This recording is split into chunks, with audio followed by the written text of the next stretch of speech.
Mari kita satu dalam doa kita berdoa. Ya Tuhan, ya Allah kami, Allah yang kami sembah dan Allah yang kami muliakan, melalui anak-Mu Yesus Kristus, Allah yang terus memperkenankan kami menikmati segala karya dan kebaikan Tuhan. Kami bersyukur untuk hari ini, Engkau masih memberkati kami, bahkan memberikan kami waktu dan kesempatan untuk melakukan aktivitas, ada tugas kerja dan tanggung jawab kami. Terima kasih Tuhan, kami dalam satu persekutuan yang beribadah sebagai wanita kaum ibu aras jemaat Sion Madidir Ure, boleh ada di rumah-Mu yang kudus ini untuk memuliakan nama Tuhan dalam persekutuan ibadah saat ini. Berkenanlah Engkau terus memberkati kami, bahkan melayakkan kami ada dalam persekutuan yang beribadah di saat ini. Karena kami merasa dengan kehidupan yang kami jalani, tak jarang ada perbuatan-perbuatan yang kami lakukan tidak berkenan di hadapan-Mu Tuhan. Untuk itu kami membawa kehidupan kami. Kami membawa pelanggaran dan dosa kami yang kami lakukan melawan kehendak Tuhan. Kami percaya lewat karya keselamatan yang Engkau kerjakan, lewat pengorbanan, kematian dan kebangkitan-Mu, menebus dosa kehidupan kami, umat yang percaya, bahkan umat yang Engkau kasihi. Dan Engkau pasti melayakkan kami untuk menerima janji dan berkat Tuhan. Kami akan membaca bahkan merenungkan bagian dari firman-Mu. Roh Kudus kiranya akan memampukan kami untuk mengerti dan memahami firman ini, agar firman ini boleh kami menyatakan dalam tindakan perbuatan kami setiap hari yang berkenan di hadapan Tuhan. Di dalam nama Tuhan Yesus kami berdoa. Amin.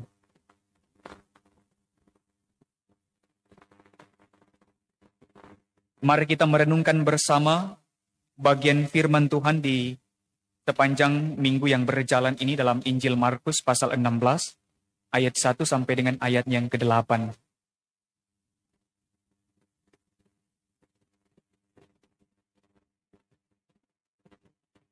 Injil Markus pasal 16, ayat 1 sampai dengan ayatnya yang ke-8, dengan judul Kebangkitan Yesus. Setelah lewat hari Sabat, Maria Magdalena dan Maria ibu Yakobus serta Salome membeli rempah-rempah untuk pergi ke kubur dan meminyaki Yesus. Dan pagi-pagi benar pada hari pertama minggu itu, setelah matahari terbit, pergilah mereka ke kubur. Mereka berkata seorang kepada yang lain, "Siapa yang dapat menggulingkan batu itu bagi kita dari pintu kubur?" Tetapi ketika mereka melihat dari dekat, tampaklah batu itu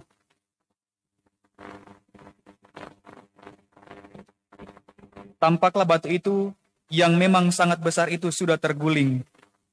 Lalu mereka masuk ke dalam kubur dan mereka melihat seorang muda yang memakai jubah putih duduk di sebelah kanan.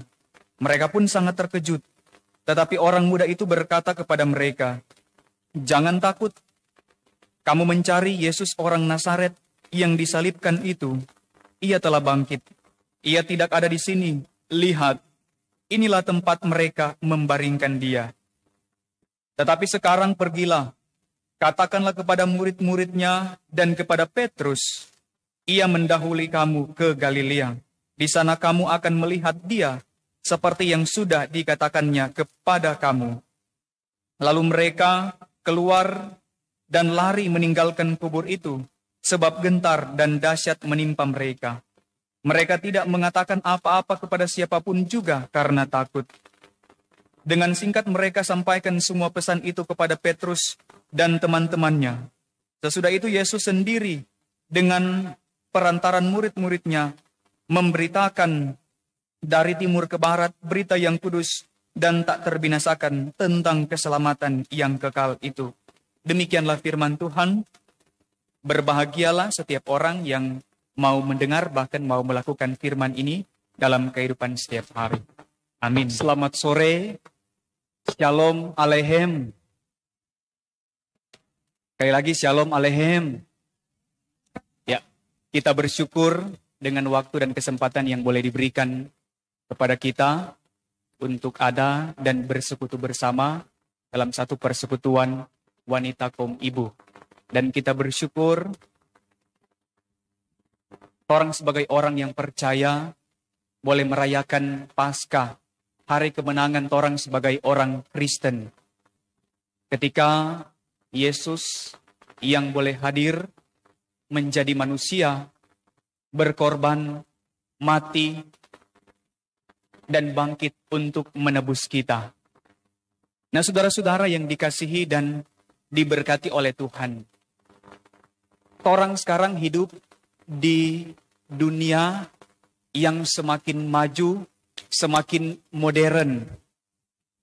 Ada kecanggihan ilmu pengetahuan dan teknologi yang bisa membuat orang sebagai manusia dapat dengan mudah mengakses berita-berita atau dapat dengan mudah orang menerima informasi-informasi baik yang boleh orang terima atau lihat di media elektronik, misalnya televisi, handphone, atau juga sekarang masih pakai koran, Kang. Ada yang baca koran sini? Ada. Dan kadangkala dengan kemudahan-kemudahan yang diberikan kepada kita, ketika dapat informasi atau dengan mudah kita mengakses berita yang ada, kadangkala orang juga dengan cepat dapat memberitakan berita itu, atau kita dapat dengan cepat men-share informasi-informasi yang kita dapat. Entah itu informasi baik atau buruk, atau informasi yang ada di dalam negeri, informasi yang ada di luar negeri. Kalau Tanta Lala Manado bilang, informasi yang ada di dunia maya, di dunia nyata, di dunia luar angkasa, di dunia alam kubur, alam gaib, di dunia Wuhan Corona, gampang sekali orang mengakses. Karena kemajuan teknologi yang menggiring bahkan membawa kita hidup di era modern sekarang. Nah, jadi pertanyaan bagi kita, ketika kita mendengar informasi atau menerima berita, apakah kita langsung harus bisa men-share berita itu? Atau orang mesaring dulu? Ini berita betul atau nyanda Ini informasi betul atau nyanda Kayak gitu ini informasi misalnya hoax atau nyanda betul? Mungkin saja bukan orang yang rugi, tetapi orang lain yang ada di sekitar kita juga rugi karena menerima informasi yang salah. Nah, ibu-ibu yang dikasihi dan diberkati oleh Tuhan Yesus Kristus. Dalam bagian firman kita juga, bahkan perenungan kita di Hari Raya Paskah di sepanjang minggu berjalan ini, menceritakan tentang berita kebangkitan Yesus dari antara orang mati. Dan berita ini cukup menggemparkan terhadap orang-orang yang ada pada saat itu. Ya, kalau boleh mau disamakan, berita kebangkitan Yesus, kalau sekarang ini yang orang aja bilang apa kota trending topic atau yang viral-viral sekarang. Nah, mungkin kalau dulu ada televisi atau media sosial, pasti berita ini sudah ditayangkan di semua stasiun televisi atau sudah dibicarakan di platform media sosial yang lainnya. Tetapi karena pada dasarnya dulu belum ada hal-hal seperti itu, jadi hanya boleh dikatakan lewat mulut ke mulut. Beda dengan sekarang, kita hidup di zaman yang semakin modern. Berita yang dari luar negeri gampang sekali torang akses dan torang terima sampai saat ini. Bahkan berita di dunia maya bisa jadi berita di dunia nyata. Nah, saudara-saudara yang dikasihi dan diberkati oleh Tuhan, peristiwa atau berita kebangkitan Yesus ini jadi menggemparkan dan juga timbul kekhawatiran, timbul ketakutan kepada orang-orang pada saat itu. Karena berbicara tentang kebangkitan dari antara orang mati, memang pada saat itu belum bisa diterima dengan akal sehat manusia. Makanya ketika ada peristiwa kebangkitan Yesus ini, belum langsung banyak orang percaya. Nah, bagian firman Tuhan yang kita baca saat ini, bahwa diceritakan perempuan-perempuan menjadi alat kesaksian Allah lewat peristiwa kebangkitan Yesus. Ada siapa kote? Itu perempuan-perempuan itu. Maria Magdalena, Maria ibu Yakobus, Maria Mege. Oh, bukan. Salome. Jadi perempuan-perempuan ini dipakai Allah untuk menjadi alat kesaksian kebangkitan Yesus Kristus dari antara orang mati. Dan sungguh menarik, kenapa dipakai perempuan? Kalau orang melihat dalam tradisi Yahudi, memang patriarkal. Sama dengan orang sekarang ini. Orang budaya patriarkal. Di mana-mana laki-laki. Laki-laki yang bawa fam. Laki-laki yang kepala keluarga. Laki-laki yang istilahnya tulang punggung keluarga. Dan laki-laki yang lebih banyak menjadi pemimpin. Entah itu pemimpin di gereja atau dalam masyarakat. Memang dulu pun seperti itu. Dan dalam berita yang kita baca saat ini, bahwa Allah memakai perempuan-perempuan, mengangkat derajat mereka untuk menjadi alat kesaksian kebangkitan Kristus. Nah, diceritakan bahwa ketika pagi-pagi benar, perempuan-perempuan ini, mereka membeli rempah-rempah, mereka mempersiapkan untuk meminyaki mayat Yesus. Dan tradisi ini mereka lakukan. Sampai sekarang, orang juga melihat, kalau kita karena orang Minahasa, tradisi Minahasa biasa, kalau orang habis kubur, biasa 5:30 atau jam 5 dong sebab kumpul, jadi pagi-pagi sekali, so mesti pi kubur juga. Mau bawa bunga, atau melakukan doa di kubur. Pembiasa, pulang dari kubur, langsung makan tinutuan. Nah, biasa seperti itu. Dan tradisi ini memang dilakukan terus-menerus. Dan bagian firman ini mencatat ketika mereka mau pergi atau beranjak ke kubur Yesus. Dalam perjalanan mereka bercerita. Dorang bingung. Karena orang ini perempuan. Siapa yang mau kasih guling tuh batu yang sangat besar? Dikatakan dalam bagian firman ini sangat besar. Sedangkan dorang perempuan. Timbul kekhawatiran. Mungkinkah orang mau seguling itu batu atau nyanda? Tetapi kekhawatiran mereka terjawab ketika sampai di depan kubur Yesus. Ternyata batu itu sudah terguling. Dorang lebih tak kaget lagi. Pas dorang masuk, ternyata mayat Yesus sudah tidak ada. Dan lebih tak kaget lagi dorang ketika ada sosok orang muda yang menampakkan diri duduk di sebelah kanan memakai apa? Jubah putih. Dan itu orang langsung tak kaget. Nah, bagian firman ini mencatat orang muda itu berkata, "Jangan takut. Kamu mencari Yesus orang Nazaret yang disalibkan itu, ia tidak ada di sini. Lihat, inilah tempat mereka membaringkan dia. Ia telah bangkit." Dari bagian firman yang kita baca ini, hanya Injil Markus yang menceritakan memakai orang muda digambarkan sebagai alat perpanjangan tangan Allah. Ya, kalau dalam Injil yang lain, memang sangat jelas, gamblang menjelaskan bahwa itu adalah malaikat. Dan kalau dalam Injil Markus, memang ketika saya membaca, Markus suka mau pakai kata yang sederhana, bahkan yang nampak-nampak jelas agar supaya pembaca dapat memahami dan mengerti.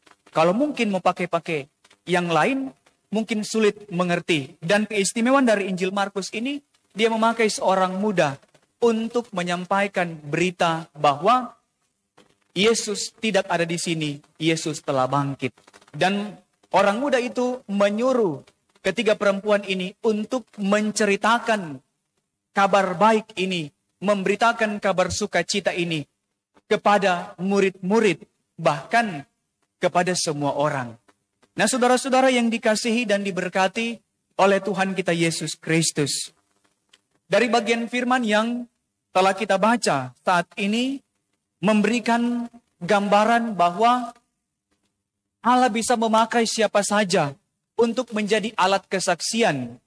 Allah memakai orang muda untuk menyaksikan, menyampaikan bahwa Yesus telah bangkit. Bahkan juga Allah memakai para perempuan untuk menyampaikan berita sukacita ini.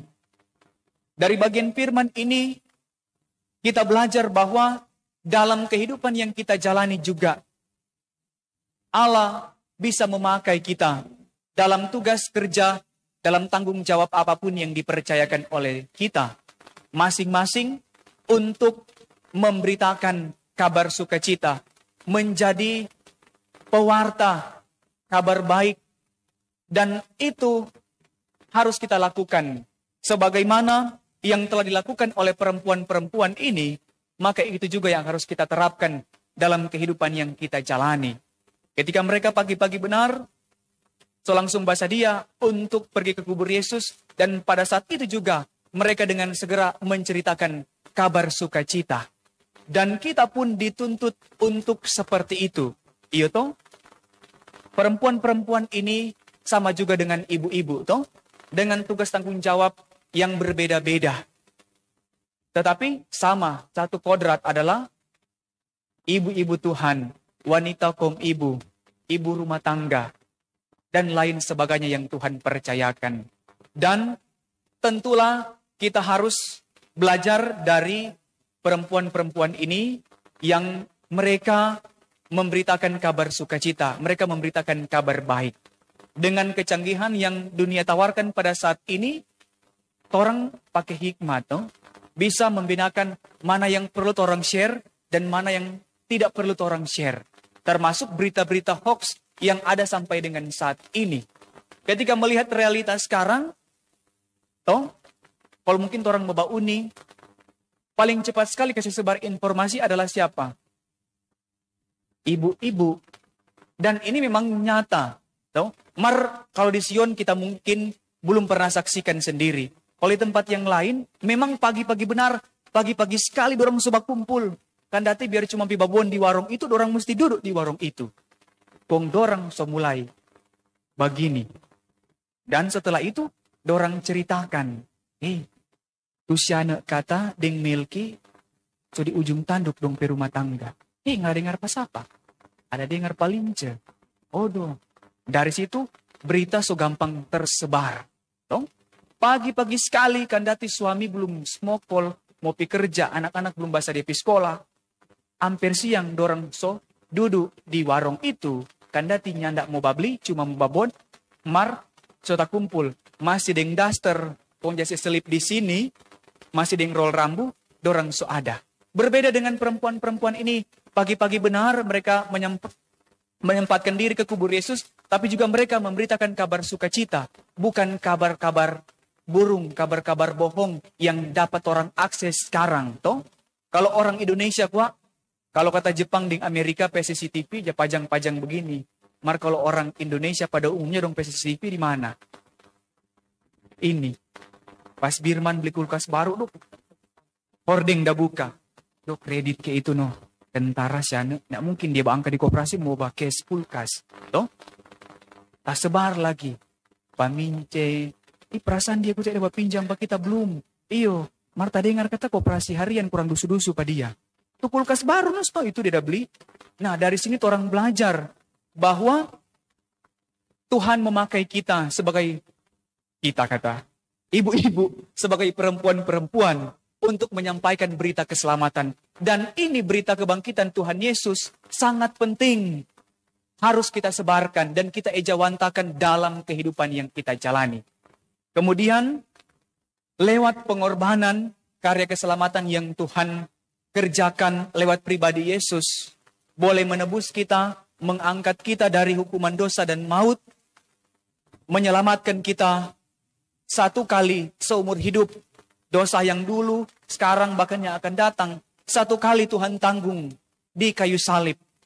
Maka sudah seharusnya juga orang melakukan tanggung jawab orang Kristen. Tanggung jawab orang Kristen kote apa? Sama dengan orang petema saat ini, jadilah pewarta kebangkitan. Kita terus memberitakan Injil, kita terus memberikan kabar sukacita. Kemanapun, kapanpun, apapun status dan profesi kita, Tuhan pakai orang untuk menyampaikan tanggung jawab itu. Dan ingat bahwa orang sudah ditebus dengan darah Yesus, darah yang mahal. Nyanda pakai darah binatang, nyanda pakai darah domba, nyanda pakai darah kambing, tetapi darah Yesus. Siapa mesti tebus dengan darah Yesus? Ada yang bisa jawab? Karena darah Yesus, darah yang suci. Nyanda ada yang dapat menggantikan dosa, pelanggaran kita, cuma dengan darah Yesus. Harusnya yang dihukum torang, bukan Yesus. Tetapi Yesus rela menggantikan kita yang berdosa untuk keselamatan kita dan menggenapi apa yang dinubuatkan oleh para nabi, bahwa Mesias akan menderita, akan disiksa, bahkan bangkit, dan itu juga yang akan kita ejawantakan dalam kehidupan yang kita jalani. Biar letorang mau batono, sabong apa yang cepat sekali tak ambil noda? Rinso antinoda? Atau apa ya? Nyak jabat cuci baju ini ibu-ibu. Apa? Baik clean. Kalau ada noda, kontorang rendam di rinso antinoda yang orang bilang sekali kucek langsung tak ambil, memang mau tak ambil. Tetapi orang tidak bisa membersihkan orang penoda dosa. Orang batono di tong kuning yang berapa liter itu pun orang taruh 10 saset rinso yang 2 kilo tambah baikin yang ukuran 1 liter begini. Mau bersih orang pedosa atau nyanda? Nyanda. Biar lemota kupas tu kupas nikuli. Nyanda akan bersih torang pe kesalahan, torang pe dosa. Melainkan hanya lewat pengorbanan Yesus di kayu salib kita diselamatkan. Nah biarlah kita akan terus menjadi pewarta kebangkitan dimanapun kita pergi dan berada. Dan dengan hikmat yang Tuhan berikan, kita mampu dan sanggup untuk melakukan apa yang menjadi tugas dan tanggung jawab kita. Amin. Mari kita satu dalam doa, kita berdoa. Terpujilah Engkau Tuhan Yesus Kristus, Juru Selamat kehidupan kami. Karena pengorbanan, kuasa kebangkitan-Mu boleh menyelamatkan kehidupan kami sebagai orang-orang yang percaya kepadamu. Dan kami boleh diberikan kesempatan untuk menikmati karya keselamatan itu yang dengan cuma-cuma Engkau berikan bagi kami. Dan kami juga bersyukur saat ini kami boleh bersekutu bersama. Biarlah apa yang kami lakukan di saat ini boleh berkenan di hadapan-Mu ya Tuhan. Bahkan kami terus diberkati oleh Tuhan. Kami yang boleh meluangkan waktu untuk mengambil bagian dalam persekutuan ibadah saat ini. Kami percaya Engkau akan terus memberkati, bahkan memelihara kehidupan kami. Kami belajar dari bagian firman-Mu, biarlah hikmat-Mu terus menjadi bagian kehidupan kami. Agar kami dapat memahami dan mengerti firman ini, untuk kami lakukan dalam tanggung jawab kami sebagai orang yang percaya. Terus memberitakan kabar sukacita, terus membawa kabar baik, kabar keselamatan, dengan talenta, dengan tugas kerja dan tanggung jawab yang Tuhan percayakan bagi masing-masing kami. Dan biarlah kami terus melakukan apa yang menjadi kehendak Tuhan lewat firman ini sebagai tanda kebangkitan iman kami. Terima kasih Bapa di sorga. Dan biarlah kami akan terus memaknai pengorbanan yang Engkau kerjakan dalam kehidupan kami.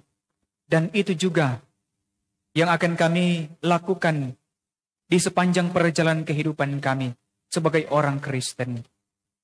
Bapa dalam sorga, kami berdoa untuk pelayanan gereja-Mu di tengah-tengah dunia ini. Secara khusus gereja Masehi Injili di Minahasa, dari arah sinode, wilayah, secara khusus wilayah Bitung 9 dan lebih khusus di Jemaat Gemim Sion Madidir Ure. Tuhan berkati, mulai dari badan pekerja majelis jemaat yang ada. Bapak Pendeta Raymond Charles Manopo, Magister Teologi, sebagai Ketua Badan Pekerja Majelis Jemaat Gemim Sion, sekaligus sebagai Ketua Badan Pekerja Majelis Wilayah Bitung 9, dan juga sebagai Ketua FKUB Kota Bitung. Biarlah Tuhan akan terus memberkati dalam sehat dan kuat. Tuhan juga yang akan terus memampukan dalam melakukan kerja pelayanan ini. Bersama dengan kehidupan keluarga Pendeta Manopo Tiwo, istri, anak-anak, cucu-cucu, semuanya tetap dalam kasih dan pemeliharaan Tuhan. Bersama dengan badan pekerja majelis jemaat yang lain, wakil ketua, sekretaris, bendahara, dan para anggota badan pekerja majelis jemaat yang ada. Para pelayan khusus, diaken penetua dari kolom 1 sampai dengan kolom 28, komisi kategori LBPRA, komisi-komisi kerja, panitia hari raya gereja, pegawai gereja, Bapak Ibu Kostor, Panji Yosua, para pendeta yang melayani di Jemaat Gemim Sion, dan semua perangkat pelayanan yang terus memberi diri dalam menopang segala bentuk pelayanan yang ada di tengah-tengah Jemaat Gemim Sion ini. Tuhan akan terus memberkati, dimampukan dalam mengerjakan kerja pelayanan ini untuk hormat dan kemuliaan nama Tuhan. Dan Engkau juga terus memberkati Komisi Wanita Kaum Ibu Aras Jemaat Gemim Sion Madidir Ure, Ibu Penatua Adelheid Potolau Tumbal, dalam segenap tanggung jawab yang dipercayakan oleh Tuhan sebagai Penatua Wanita Kaum Ibu. Biarlah terus diberkati, sehat kuat menjadi bagian kehidupannya untuk terus mengerjakan tanggung jawab pelayanan ini bersama dengan komisi-komisi yang lain, wakil ketua, sekretaris, asisten bendahara, para anggota UPK Wanita Kaum Ibu dari kolom 1 sampai dengan kolom 28. Kami percaya dalam kebersamaan boleh menjalankan tanggung jawab kerja pelayanan ini demi menopang segala bentuk program-program yang ada agar boleh terrealisasi dengan baik. Bagi wanita kaum ibu yang ada di kolom 25 yang boleh menjadi pelaksana ibadah saat ini, biar tetap diberkati oleh Tuhan. Kadin 2, Kantoria, pemain keyboard, operator LCD, operator live streaming, biarlah kami percaya semuanya tetap diberkati dalam kasih dan kebaikan Tuhan, dalam menjalankan apa yang menjadi tugas dan tanggung jawab yang dipercayakan oleh Tuhan. Terpujilah Engkau Bapa dalam sorga. Bagi wanita kaum ibu yang belum sempat hadir di ibadah saat ini, karena tidak bisa meninggalkan tugas kerja dan tanggung jawab, Engkau terus memberkati mereka. Bagi yang sakit, biarlah uluran tangan kasih Tuhan nyata lewat perawatan yang dirawat di rumah, atau mungkin yang ada di rumah sakit, atau mungkin ada yang hadir yang bersama-sama dengan kami yang saat ini mungkin dalam kesehatan terganggu atau dalam pemulihan. Dengan kuasa dan nama Tuhan yang tak terbatas, kami percaya Engkau akan terus memberkati obat-obatan, makanan, minuman yang mereka konsumsi, agar lewat semua itu Tuhan, mereka akan memperoleh kekuatan, kesehatan, dan ada pemulihan hari lepas hari. Dan kami pun percaya, ketika mereka sembuh, mereka sehat, mereka akan mampu melanjutkan kehidupan yang Engkau anugerahkan bagi mereka. Terima kasih Bapa di surga. Kami juga berdoa untuk pemerintah bangsa dan negara kami, dari pusat sampai ke pelosok daerah, pemerintah Sulawesi Utara, bahkan secara khusus di Kota Bitung yang kami tempati saat ini. Bapak Wali Kota, Bapak Wakil Wali Kota, Sekretaris Daerah Kota, bersama dengan jajaran pemerintahan yang ada, sampai di tingkat kecamatan, kelurahan, para camat, lurah, kepala RT, Tuhan berkati. dalam kebersamaan mereka dimampukan dan disanggupkan untuk menjalankan roda kepemerintahan yang ada. Dengan program-program yang sedang berjalan, yang sementara diupayakan, bela semua itu Tuhan campur tangan, agar semua boleh terrealisasi dengan baik, karena pertolongan Tuhan, agar boleh tercipta masyarakat yang adil, ada kesejahteraan, bahkan kota Bitung ini semakin maju. Terpujilah Engkau Bapa ke dalam kerajaan sorga. Inilah kami yang berdoa, sambil kami terus menyerahkan kehidupan kami di sepanjang hari, di sepanjang minggu yang berjalan ini. Dan kami akan kembali ke tempat tujuan kami. Biarlah tangan kasih Tuhan yang akan menghentar langkah perjalanan kami, agar ditibakan di tempat tujuan dalam keadaan yang selamat. Di dalam nama Tuhan Yesus Kristus kami berdoa. Haleluya. Amin. Mari kita berdiri dan mengakhiri ibadah saat ini dengan melakukan Kidung Jumat 426. Kita harus membawa berita.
Sampaikanlah salam kepada tiap-tiap orang kudus dalam Yesus Kristus dan terimalah berkat Tuhan.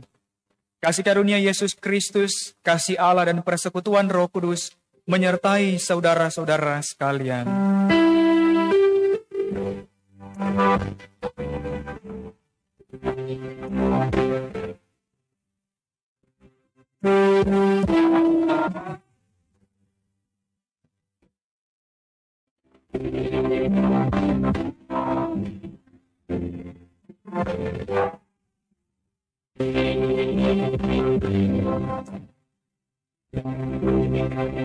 Telah selesai, Tuhan Yesus memberkati.